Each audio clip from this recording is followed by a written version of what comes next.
Então, né, boa tarde a todos. Né, a Alice já até falou meu nome, eu sou a Leteia, eu estou como coordenadora dos Serviços de Interesse da Saúde. Nós agradecemos, né, a presença de todos nessa segunda reunião sobre o ROI de comunidade terapêutica. Agradecemos também a Alice por ter aceitado o nosso convite de vir, né, falar um pouquinho do ROI para vocês. A Alice é a coordenadora do Serviço de Interesse para a Saúde da Anvisa, né, responsável pelas fiscalizações das comunidades terapêuticas a nível nacional.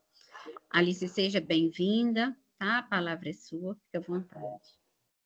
Obrigada, Leteia. Já começamos a gravação? Só para avisar todo mundo? Já está gravando.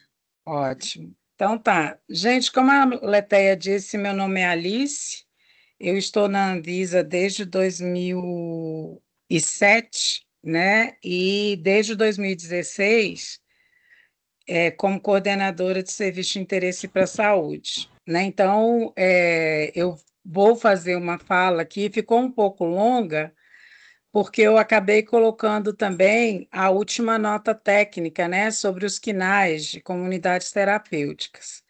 E aí não fiquem apavorados, porque a gente vai fazendo as dúvidas na medida do possível, né?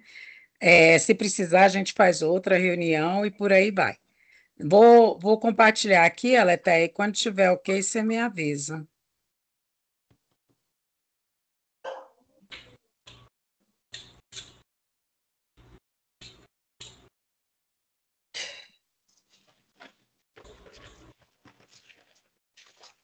Ali está aparecendo a apresentação, mas não está em modo ainda de apresentação.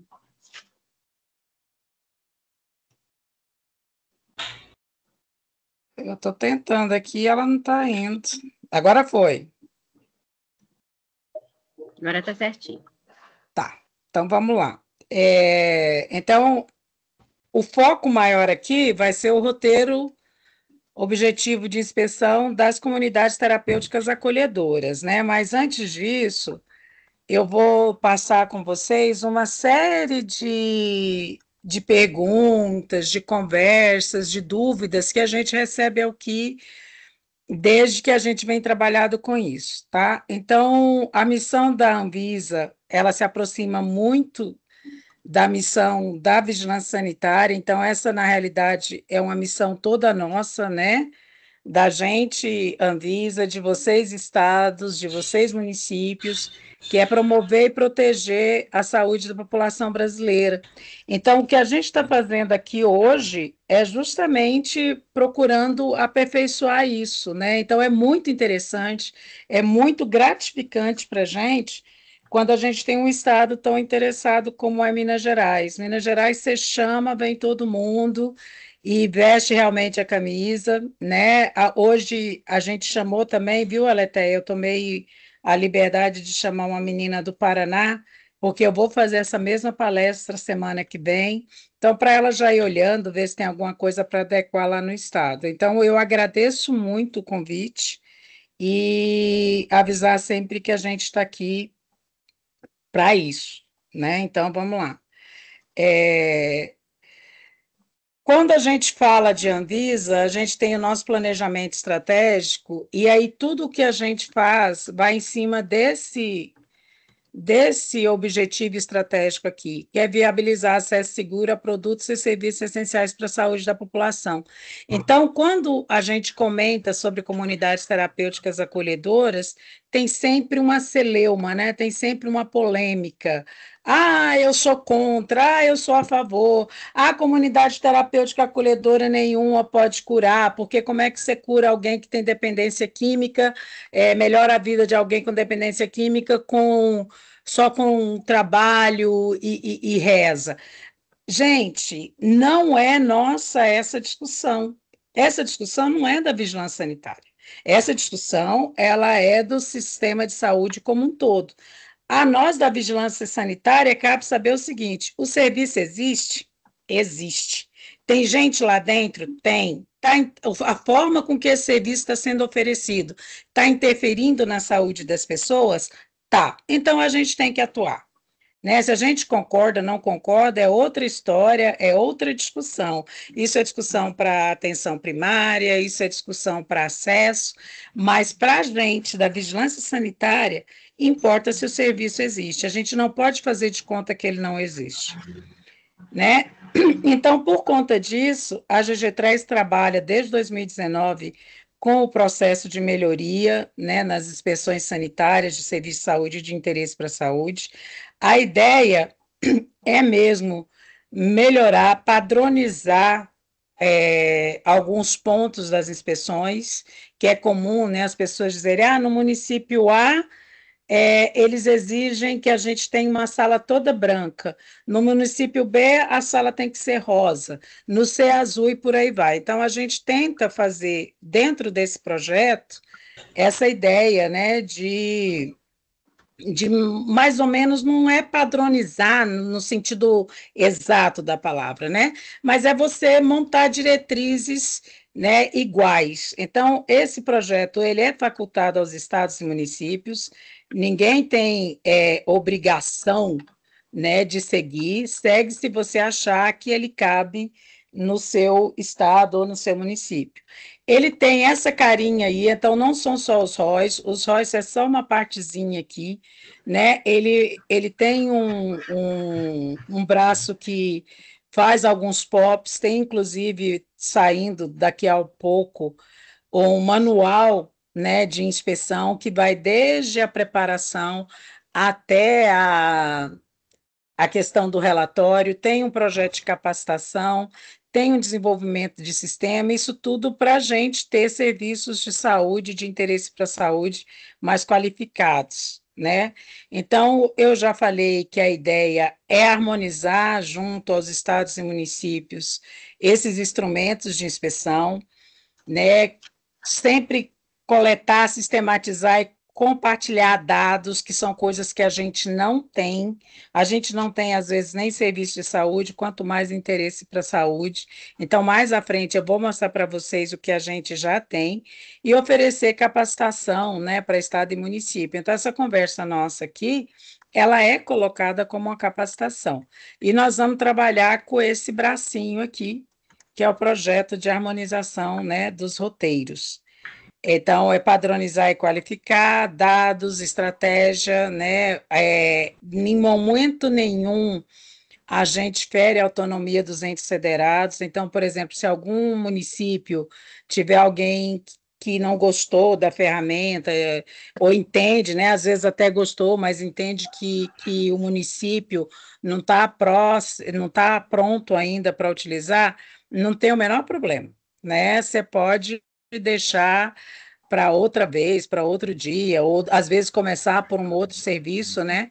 A ideia aqui é que a gente disponibilize para todo o sistema uma metodologia que vai auxiliar no processo de tomada de decisão, né? Então, é até para resguardar o técnico, como para ajudar, ó, falar na hora da tomada de decisão, e eu vou mostrar para vocês mais à frente. É baseado no modelo do professor Navarro, né, Marcos Navarro, do Instituto Federal da Bahia. E como é que ele funciona? A hora que você preenche lá o formulário, o modelo, ele leva, né, o serviço para essas três, tá meio claro, né, mas são três setores aqui. O verdinho, que é o aceitável, o tolerável, que é o amarelinho, e o rosinha, que é o inaceitável. Então, aí, não quer dizer que o que der aqui você seja obrigado a fazer. Deu inaceitável, eu tenho que fechar o serviço. Não. O que você tem é uma posição matemática até, né? Então, uma questão objetiva que diz, olha, esse serviço, ele ele não poderia funcionar do jeito que ele está funcionando. Mas aí você vai analisar um bando de coisa, por exemplo, qual é o risco que esse serviço tem se ele continuar aberto, né? Quais que são os problemas que ele pode gerar se eu fechar esse serviço? Por exemplo, se for uma instituição, uma UTI adulto, como é o caso aqui, se essa UTI adulto for fechada, o que que vai causar ali naquela região. Então, não é só mais o fiscal quem vai tomar essa decisão, você pode levar essa decisão, né, para o seu superior. E a carinha do roteiro é essa aqui, né, essa é de UTI adulto, e ela deixa, né, de ser aquele conforme, não conforme, e passa a ter 6 escalas, né, sendo que o 0 é a pior situação e o 5, uma situação até acima do que é exigido legalmente. A terceira, a coluna número 3, que na realidade é a quarta, ela tem exatamente o que diz a norma, né? Então, às vezes, a gente está fazendo os roteiros, está elaborando, porque para elaborar esses roteiros a gente chama as vigilâncias sanitárias, e aí alguém diz, não, mas podia mudar no 3, por exemplo, onde tem aqui, ó, UTI possui responsável técnico médico com título de especialista, conforme estabelecido pelo conselho de classe. Ah, podia tirar o conselho de classe? Não, não posso. No 3 eu não posso, porque o 3 é exatamente o que diz a RDC ou diz a lei. Cada linha dessa aqui é o que a gente chama de indicador. O que tem 3, ele está cumprindo exatamente a RDC, então, para eu dar uma nota 3 para ele, ele tem que estar cumprindo a RDC. O 0, 1 e 2, obviamente, não vai estar cumprindo a RDC. O 4 e o 5, eles estão além do que diz, do que a RDC pede. Então, para que a gente colocou o 4 e o 5 aqui? Para a gente poder ir melhorando a qualidade dos serviços, né? E às vezes até ver, por exemplo, se o que a gente está pedindo na norma já ficou até obsoleto, todo mundo já tem. Vamos supor que, por exemplo, responsável técnico em UTI, todo mundo tenha já um RT que atua exclusivamente em um único estabelecimento. Ele é exclusivo daquele estabelecimento, então ele se dedica mais. Ele tem o título dele de especialista, porque você só pode ter o 4, 5, 3 se você tiver cumprido os outros anteriores. Não tem essa de ir direto para o 5 e você não ter feito, por exemplo, o 3. Não tem. Tá? Então, se o cara é exclusivo, mas ele não tem título de especialista, você não pode marcar 5. Você tem que marcar, por exemplo, aqui, ó, o 1, que é o RT médico, mas sem título de especialista. Entenderam? Então, ela é uma gradação. Quando eu marco 5, significa que os outros 4 todos estão contemplados. E é diferente, por que que a gente fez dessa forma? A gente fez dessa forma porque, por exemplo, é muito diferente um serviço que não tem RT de jeito nenhum do que um serviço que tem um RT médico, mesmo que ele não tenha o título de especialista, como é pedido. Então, ou então você tem um serviço que tem um RT médico, que tem especialista, mas que ele não está formalmente designado junto à vigilância sanitária. Então, são completamente diferentes. Esse serviço aqui, ele vai estar mais seguro que um que tenha o 1 ou que tenha o 0. Então, não é só conforme e não conforme, você tem algumas matizes, né? Alguns tons aí diferenciados, e é por isso que a gente usa esse roteiro. Cada linha, como eu falei, é o que a gente chama de indicador. A gente coloca aqui o nome do que se trata. Na última coluna aqui, ó, vem a base legal.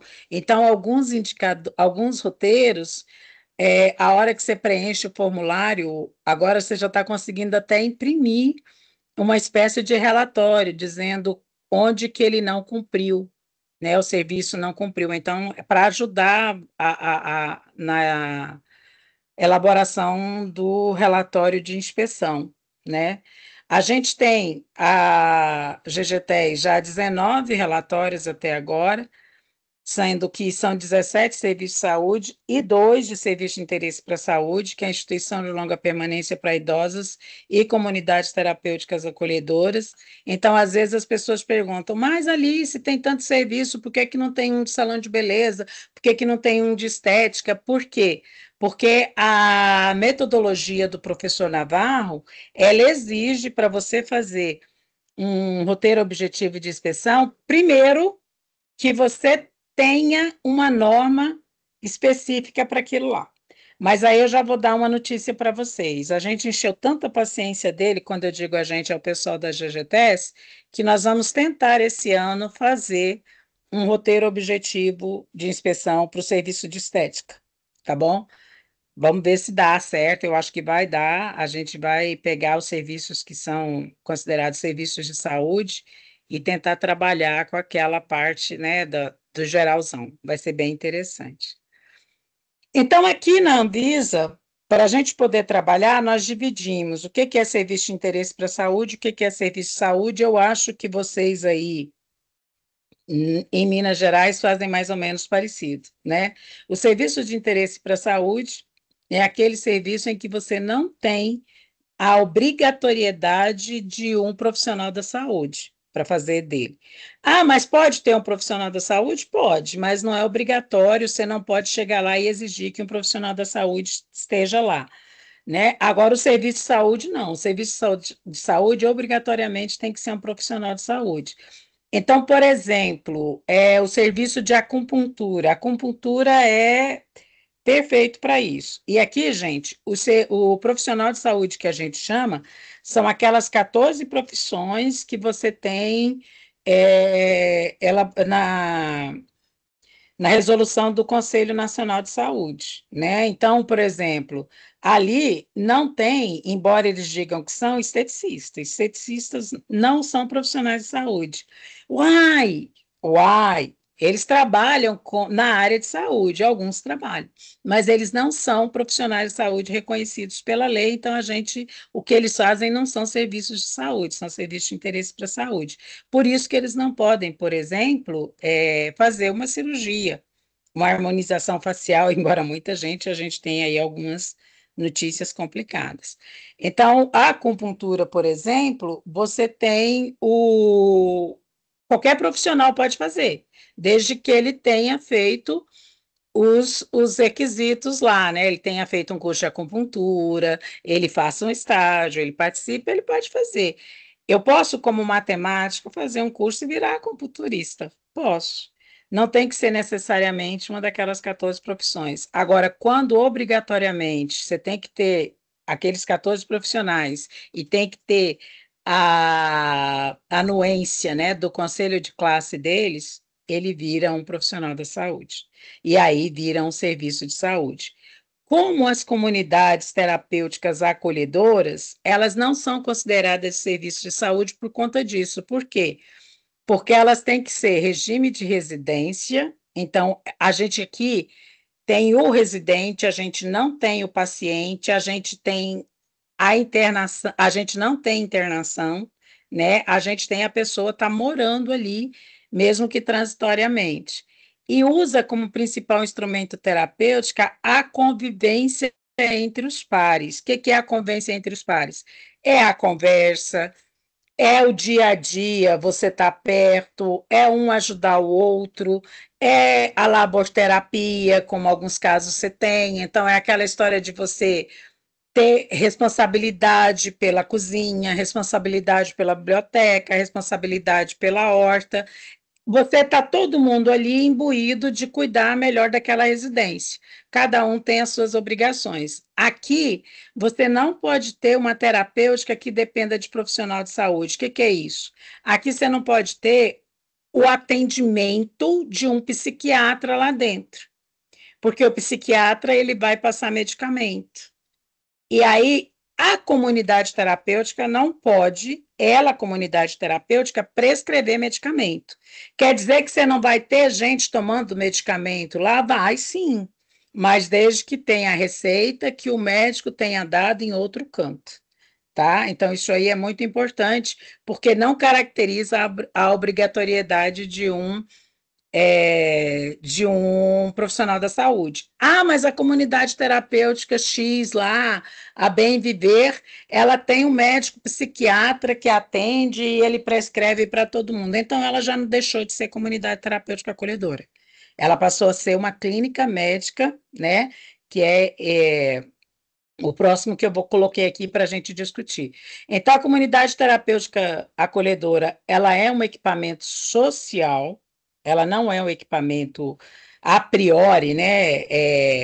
de saúde, no sentido exato da palavra, elas são instituições de acolhimento e o dependente químico ele é apenas um residente, ele não é um paciente.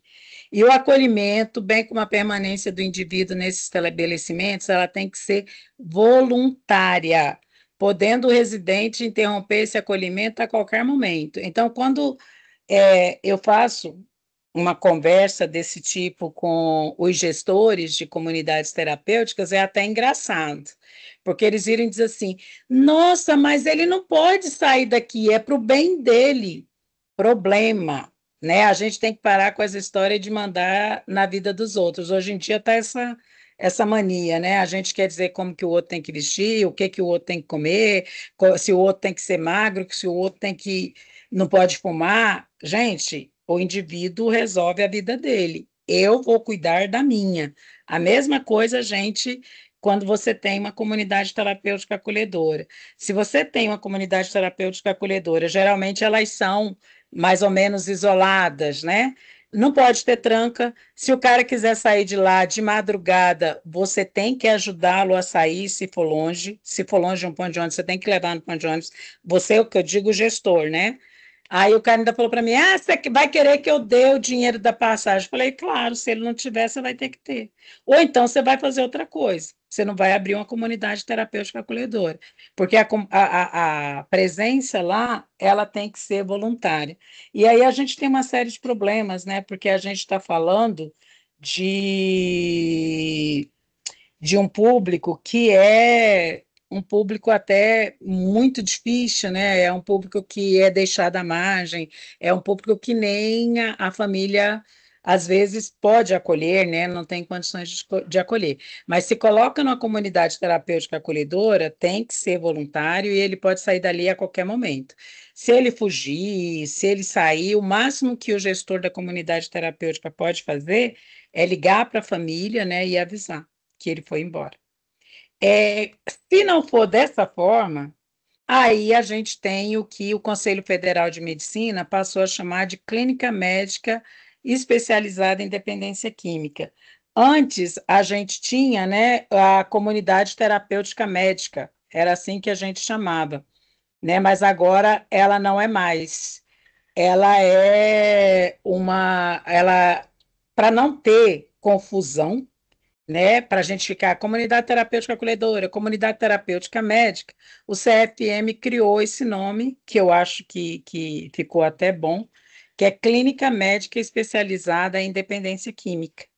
É uma coisa nova, né? Várias pessoas ainda não se ainda não conseguiram entender, mas eu vou falar algumas coisas aqui que eu acho que de repente a gente pode ajudar. Então, primeira coisa, isso aí é um equipamento de saúde, né? Aqui você pode ter o médico psiquiatra, você pode não, você até tem que ter, porque esse parecer do CFM número 8, a gente vai falar nele também depois, ele exige que você tenha uma equipe médica aí, você tem que ter enfermeiro, você tem que ter leito, né? Então, aqui o dependente químico, ele é um paciente, ele não é mais um residente. Ele é um ambiente médico específico para tratar integralmente as necessidades dos dependentes químicos. Isso aqui eu não peguei de qualquer coisa, eu peguei do parecer.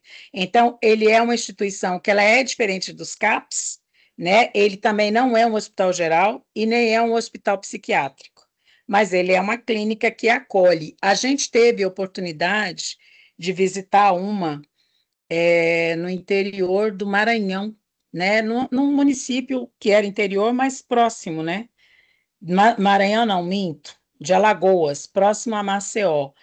E era bem interessante. Você tinha a ala médica, né, propriamente dito, a ala das pessoas que estariam ali internadas com leito. E você tem uma área também grande de convivência, né? Então ela meio que ela pega a comunidade terapêutica acolhedora, que a gente está acostumado com horta, com área para educação física, com a cozinha, com a área de lazer, e ela coloca uma ala médica, né? Então aí o médico vai existir, tem que ter um médico plantonista lá, tem que ter enfermeira, tem que ter o número de leitos, e aí são unidades de saúde que realizam a internação das pessoas, né? E aí, de acordo com o Ministério da Saúde, o que é internação hospitalar? É o ato de admitir um paciente para ocupar um leito por um período igual ou maior de 24 horas. Então, se você fala em internação hospitalar, você tem ali leito hospitalar, você tem ali paciente. E passou de 24 horas, ela é uma unidade de saúde que faz internação, mas ela não necessariamente tem que ser um hospital psiquiátrico, tá? Eu sei que vocês têm aí uma legislação diferente, né? Que diz que você não pode ter hospital psiquiátrico, mas a clínica médica especializada em dependência química, ela não se caracteriza como hospital psiquiátrico, como a gente diz, né, na nota técnica que foi feita em 2020. A nota técnica número 2 de 2020, ela já dizia isso, que a clínica médica especializada em dependência química não é caracterizada como hospital psiquiátrico.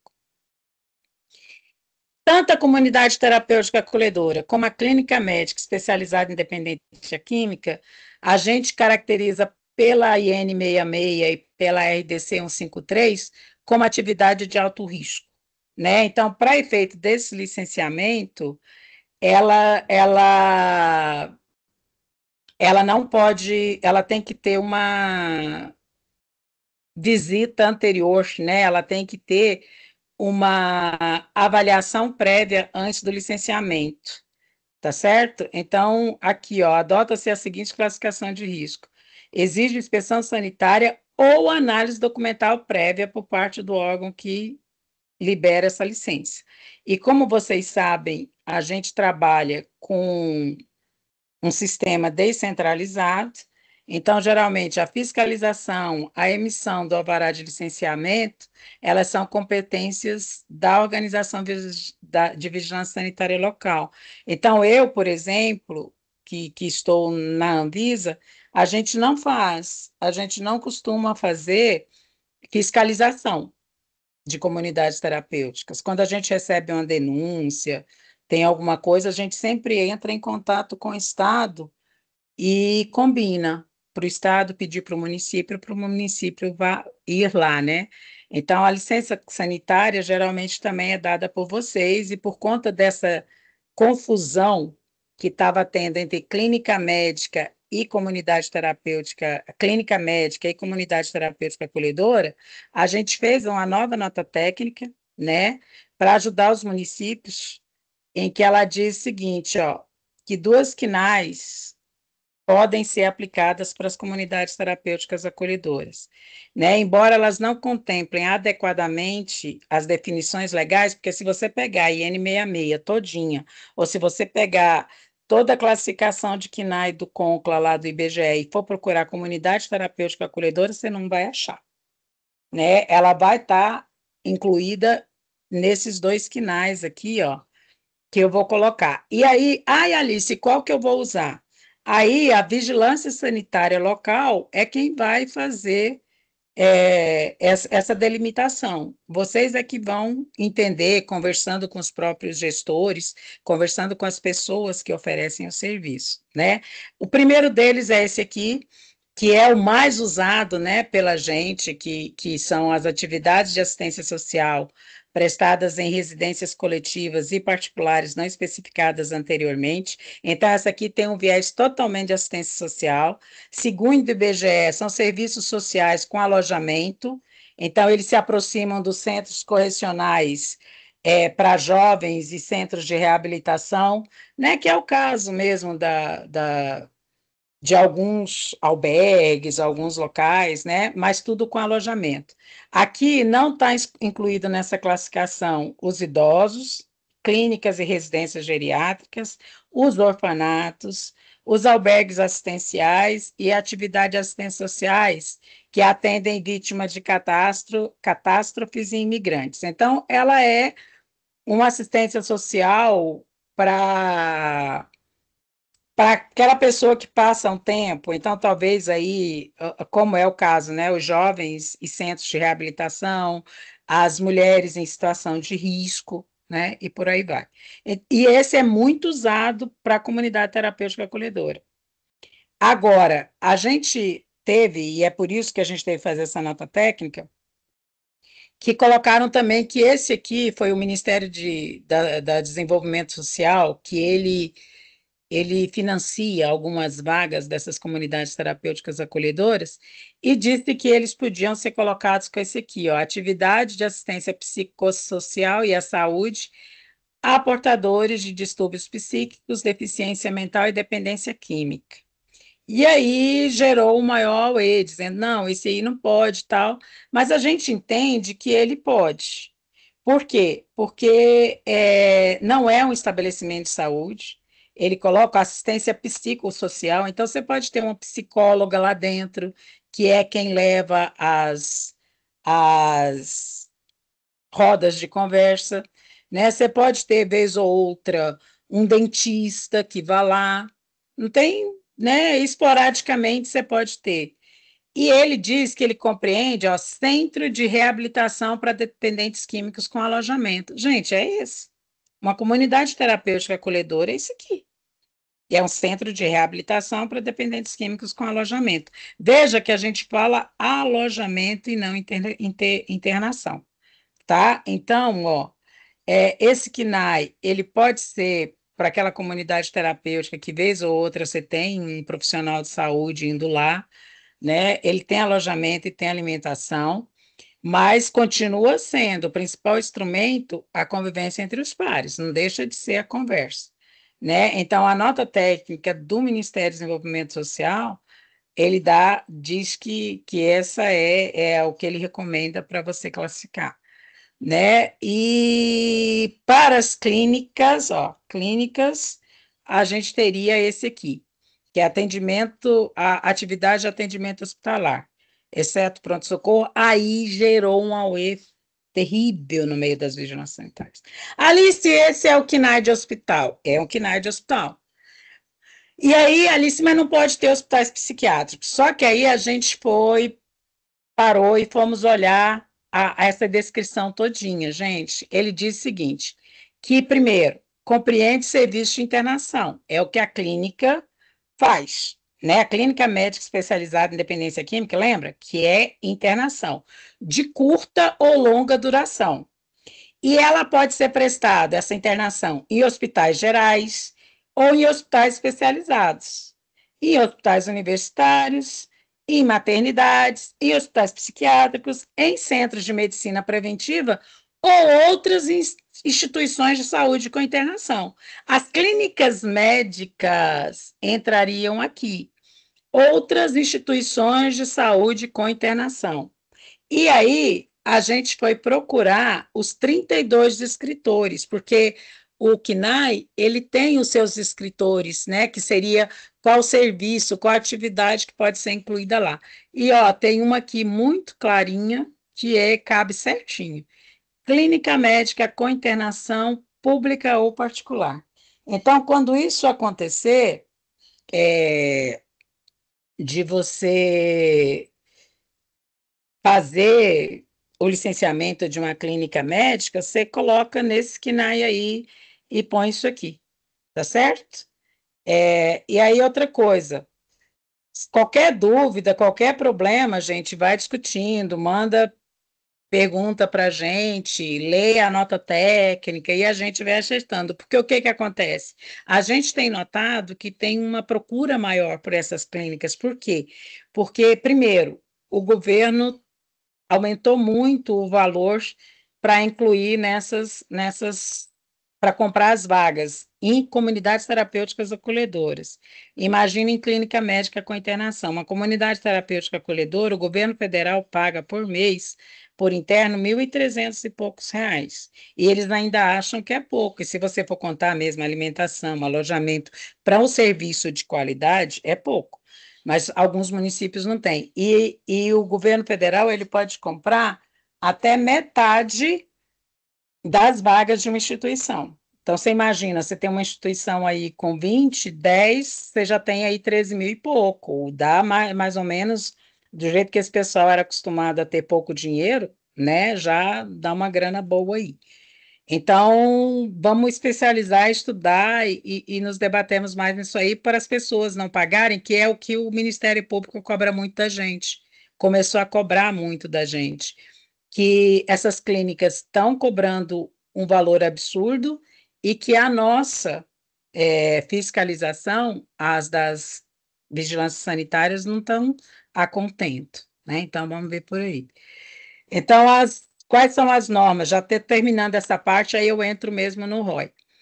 As clínicas médicas especializadas em dependência química, elas têm que observar, né, as RDCs que são transversais, além das RDCs, por exemplo, se elas oferecem serviço de fisioterapia, porque às vezes você tem uma pessoa que sofreu um acidente, dependente químico, e a partir daí o juiz viu que ele não tinha mais condições de ficar numa comunidade terapêutica acolhedora, mandou ele para lá. E aí mandou para uma clínica que oferece fisioterapia. Se tiver alguma norma para esse serviço, você tem que obedecer também. Mas, a priori, seriam as gerais, que é a 63, que é né, das boas práticas de serviço, a 36, segurança do paciente, a 222, que é a de resíduo, e por aí vai. Essa 509 é a de gerenciamento de tecnologia, né? A 50 no que couber, né? E a fiscalização, ela também tem que ser feita de forma profissional, que é o que couber, né? E também tem que obedecer o parecer número 8 do Conselho Federal de Medicina. Então, esse aí é mais o Conselho Federal de Medicina quem faz essa fiscalização, mas a gente também pode exigir, porque se ele não tiver o que o Conselho Federal de Medicina pede, ele não é uma clínica médica especializada, né? Dentro, claro, do que é competência nossa. E o conselho, e as comunidades terapêuticas acolhedoras é só a 29, que já é muito, né, gente? E volto a dizer aqui, ó, regime de residência que utiliza como principal instrumento terapêutico a convivência entre os pares. Então, tá aqui o ROI, que eu coloquei todo o ROI aqui, e a primeira coisa que eu tenho para dizer para vocês é que você pode ficar tranquilo, que não vai ter nem fazer a sua fiscalização todinha em cima do roteiro objetivo de inspeção, que não vai ter nenhum pedacinho que está lá na norma, na 29, que não esteja aqui. A gente leu linha por linha, todas as linhas, todas as exigências estão aqui. Então, essa primeira parte, a licença sanitária. Então, o que é que diz o número 3? Tem que ter licença sanitária atualizada, né? Dentro do que a gente pede. Se não tiver licença sanitária atualizada, ele não pode ser 3. E aí a gente tem o número 2, que é a documentação, que são as documentações que descrevem a finalidade e as atividades administrativas, técnicas e assistenciais da comunidade terapêutica, né? Então, é o que diz o para quê. É o documento de criação da comunidade terapêutica aqui, né? O responsável técnico, essa parte aqui, eu vou parar um pouquinho para a gente poder discutir, porque o que que diz? Muita gente cria caso com isso. O responsável técnico, ele não pode ser, ele tem que ser um profissional que é de nível superior e ponto. E aí muita gente diz, mas como é que pode ser um profissional de nível superior se ele administra um medicamento? Ele vai entregar o medicamento para o paciente, para o residente. Ele não é nem ele, às vezes, ele só é o responsável pela essa administração, para saber se o residente está tomando a medicação na hora certa, no lugar certo, se aquela medicação, como a gente faz no AIUP, como a gente faz em casa, né? Então, isso aqui então, para isso, você não precisa ter um profissional da saúde. E é por isso que ele é uma comunidade terapêutica acolhedora e ela é um serviço de saúde, porque o responsável técnico, ele basta que ele tenha um nível superior. Agora, o técnico e o substituto dele, porque o substituto dele também é obrigatório que você tenha, né? E ambos sejam de nível superior, legalmente habilitados. Então, o que quer dizer esse legalmente habilitado aqui? O que a norma pede é só isso, nível superior e que tem experiência na área. Então, se ainda existe um responsável técnico, ele leva zero. Se não existe o substituto, tem um responsável técnico normal. Normal não.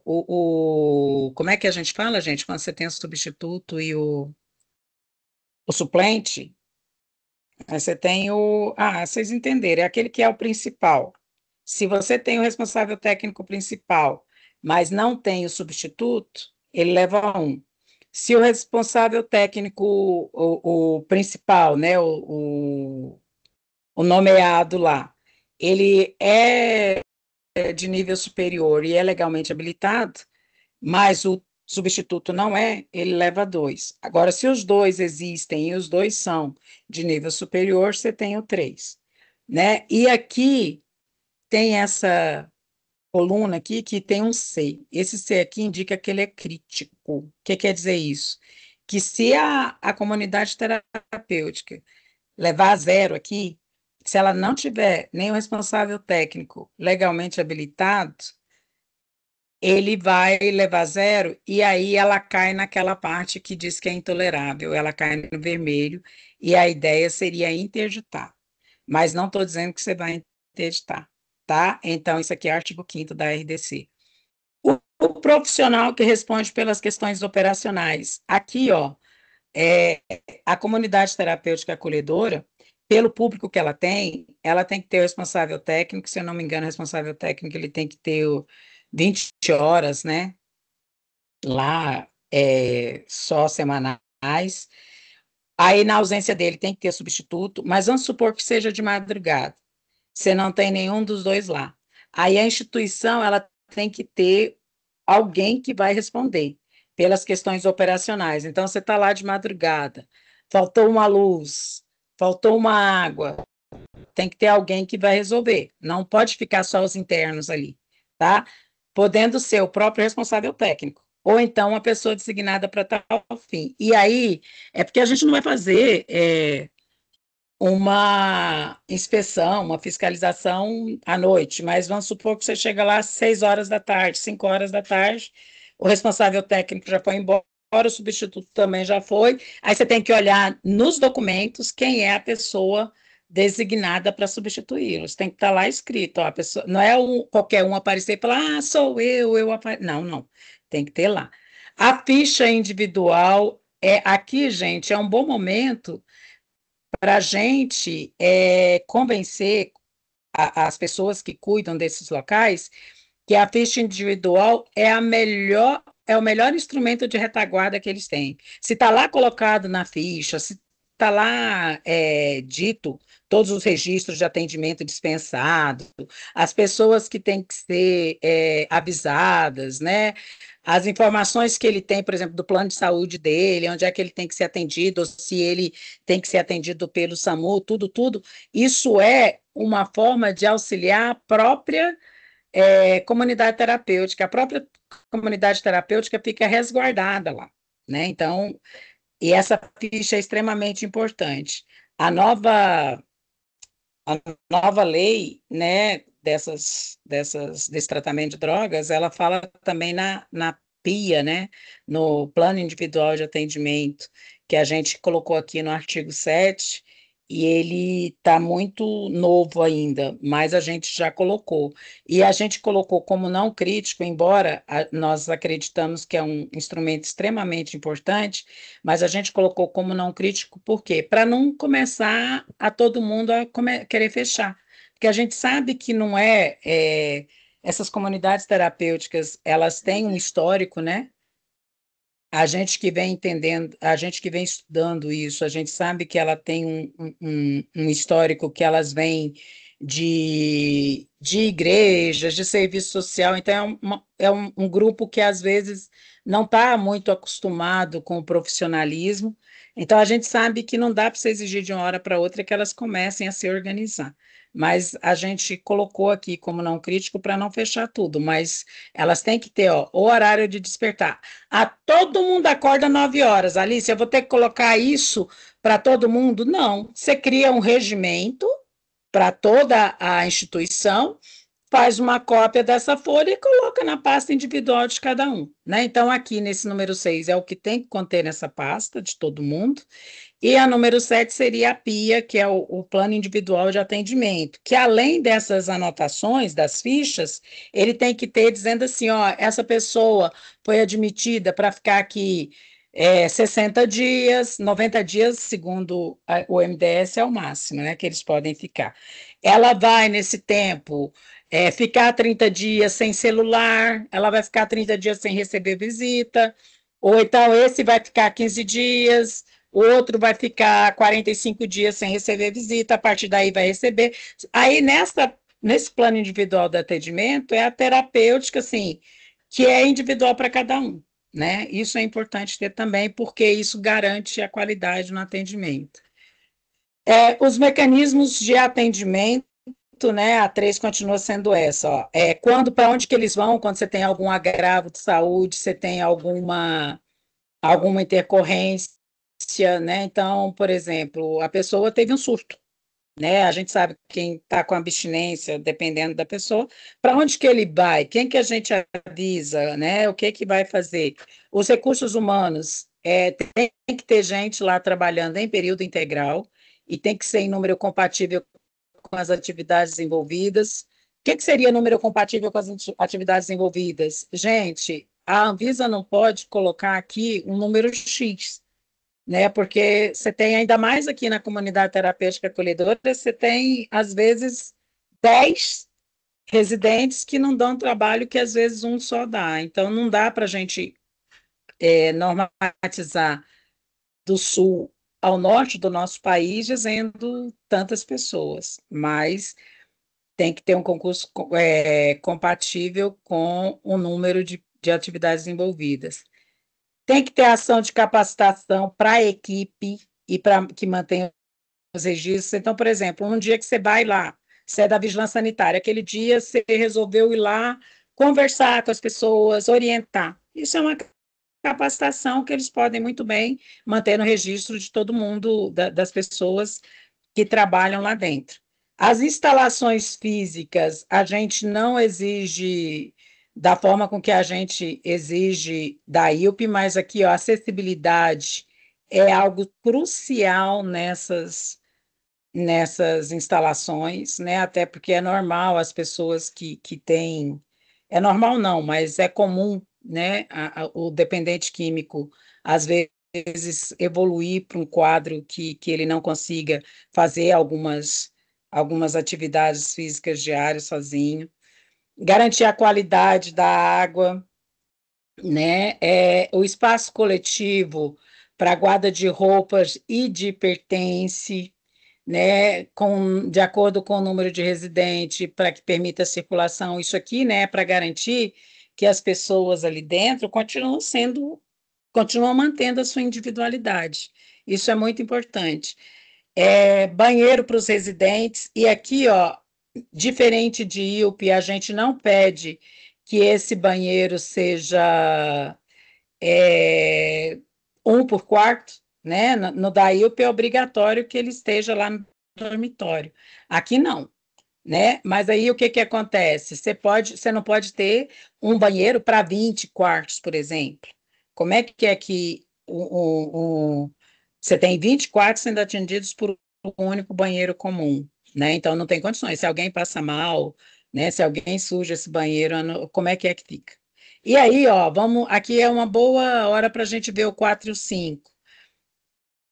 A norma pede só isso: banheiros para residentes dotados de bacia, lavatório e chuveiro, com dimensionamento compatível para o número de residentes. Se ele tem isso, mas além disso, as torneiras dele são de acionamento automático, ele já está contribuindo para a melhoria da limpeza, né? Então, as mãos dos lá, sai de lá com as mãos limpas, você não vai sujar de novo para fechar a torneira. Então a gente colocou isso aí como 4. E aí, ó, ele tem um banheiro com torneira de acionamento automático. E além disso, ele tem também banheiros individuais, banheiros dentro dos quartos, ele pode ganhar 5, né? Mas para ter chegar nos 5 tem que ter cumprido todo mundo aqui, como eu disse. É a convivência, é uma parte muito importante para essas pessoas, porque se elas não têm a obrigatoriedade da medicação, então elas vão ter que estar fazendo alguma coisa, né? Tem que ter a sala para leitura, sala para atividade física, né? Para estar mexendo com a cabeça, mexendo com os hormônios e por aí vai. Ambiente administrativo, aqui eu não vou parar, esse também são os ambientes de logística, que aí vale as normas da cozinha, né, as normas de lavanderia, do mesmo jeito, as normas de abrigo para resíduo. Aqui, essa admissão do residente, eu vou parar porque a gente colocou como crítico. Por que que a gente colocou como crítico? Porque é uma coisa que pode interferir na vida dele todinha lá. Então, na hora da admissão do residente, a instituição garante a permanência voluntária, como eu já coloquei, a possibilidade dele interromper esse tratamento na hora que ele quiser, a não ser que, né, ele tenha risco imediato para a vida dele ou para terceiros. Mas aí não é o dono do estabelecimento, não é o responsável técnico que vai dizer, ó, fulano está trancado ali porque ele não pode sair, porque ele oferece risco de vida para ele, não. Isso aí, ó, tem que ser avaliado por um profissional médico. Se ele não tiver a, a avaliação do profissional médico, ele pode ir embora a hora que ele quiser. A instituição tem que garantir o sigilo, a divulgação da informação para a família, né? Pela pessoa, pelo ser responsável. Durante a permanência do residente, o cuidado com o bem-estar físico, psíquico da pessoa, a observância dos direitos à cidadania do residente, né? Então, esse aqui é um ponto onde a, o Ministério Público pega muito no nosso pé, então não pode ter nenhum indício de violência, né? Nenhum indício de que ali rola alguma espécie de substância, álcool, droga, nada disso. Por exemplo, se eles estão internados lá numa época de votação, eles podem sair, se eles quiserem, para justificar o voto ou para votar, né? Então, isso é facultado. Ele tem que ter os direitos dele garantidos, direitos humanos. Durante a permanência, ele tem que ter alimentação nutritiva. Então, não tem aquela história de que a gente às vezes escuta, né? Que as pessoas ficam trancadas lá dentro de um quartinho e aí elas só comem arroz por uma semana inteira. Isso não pode acontecer, né? Ela tem que ter uma compatível, porque às vezes você tem muita gente que é jovem ou que se é idoso é pior ainda, né? A alimentação tem que ser mais cuidadosa, a cozinha tem que seguir as normas. Durante a permanência, ele tem que ter cuidado de higiene e alojamento adequado, né? Então, questão do banho, a questão do cabelo, né? A questão de se você tem ali cheiro ruim, não está correto. As portas não podem ter trancas ou chaves, tá? Não pode ter. Durante a permanência do residente, a proibição de castigos físicos, psíquicos e morais não pode ter. Aí aqui as pessoas sempre perguntam, principalmente quem é dono. Ah, mas você mora numa chácara, você tranca o portão. Ok, mas você tem que mostrar para a Vigilância Sanitária, para o Ministério Público Federal, que a hora que eles quiserem sair, eles podem sair. A manutenção do tratamento de saúde do residente, né? Porque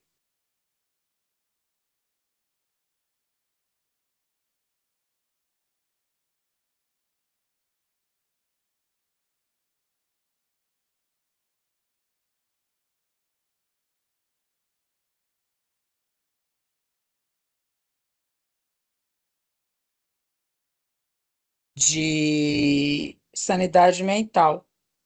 tá? Então, aqui, se precisar, ele vai para lá com o medicamento, ele vai para lá tendo que ir no médico todo mês, isso aí tem que ser garantido, né? Desligamento, evasão e fuga, o máximo que a gente pode fazer, o dono do estabelecimento, é comunicar à família, e a instituição indica os serviços de atenção que pode ser para ele, que é aquilo que eu já falei, né? Tem que estar lá na ficha do residente, quem é que vai atender.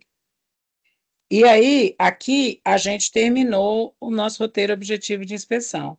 Você vê que não é pouca coisa, não, é muita coisa. Então, o que que a gente tem? Como eu disse anteriormente, essas instituições, nem todas elas têm isso, né? Às vezes as pessoas abrem a instituição para depois chamar a vigilância sanitária, para depois pedir a licença delas.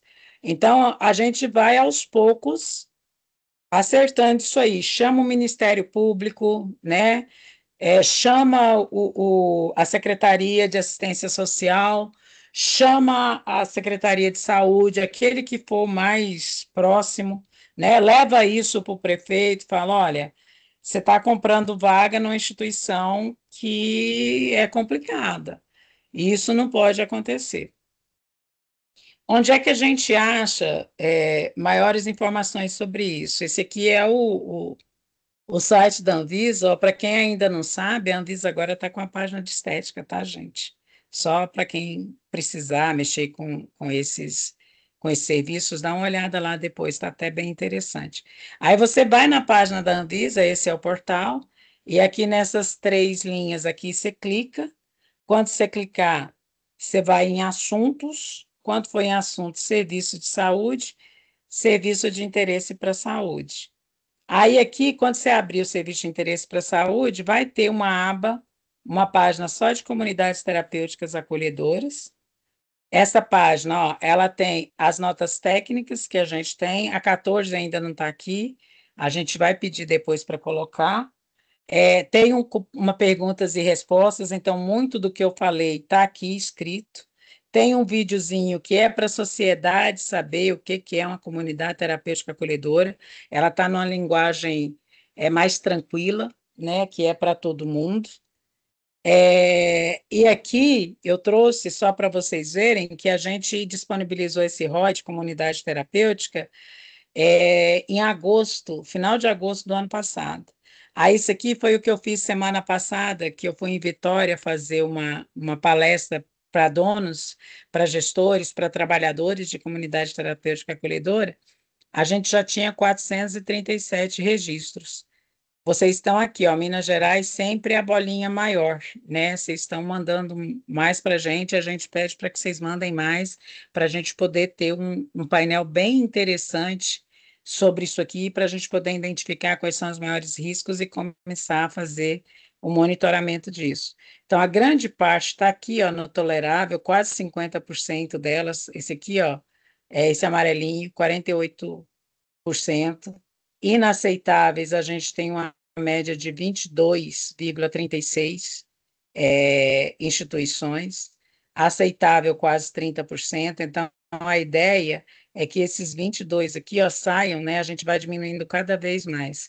E aí, aqui o painel, quem já trabalhou sabe disso. Então, o nosso sonho, meu e da Tati, que é a nossa companheira lá em Cecipes, é que a gente tenha cada vez mais um número maior de pessoas acessando isso aqui e preenchendo.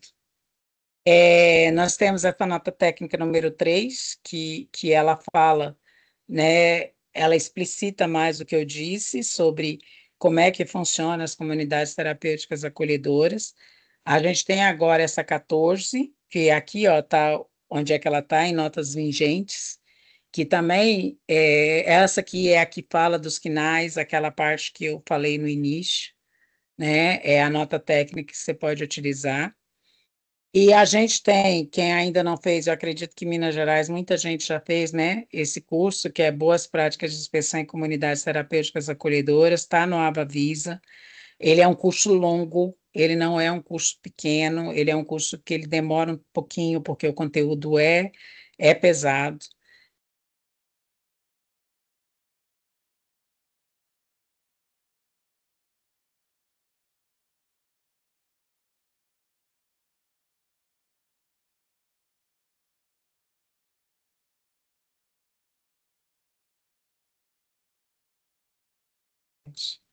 Alice, Oi. sua conexão travou.